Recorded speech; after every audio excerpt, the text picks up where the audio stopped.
Okay lang ba yun sa inyo? I mean, kasal na si Marco.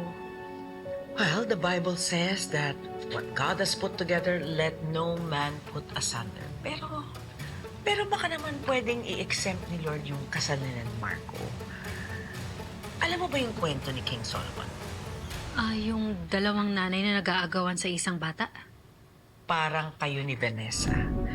Kaya lang ang difference, si Vanessa, kaya niya kasing tiisin si Marco. Okay lang sa kanya na masaktan ng anak ko, makuha lang niya yung gusto niya. Hindi katulad mo.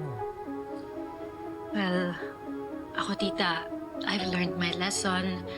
Hindi ko na talaga kayang saktan ulit si Marco.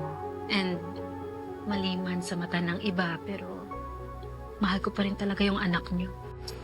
Ate, hindi ka ba natatakot na baka ma-attract siya sa ibang tao? Hindi. Hindi ka na si Marco. Loyal yun. Loyal nga siya, pero paano kung may mga lumapit na ibang babae sa kanya?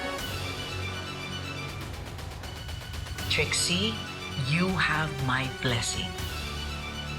So go and get my son back.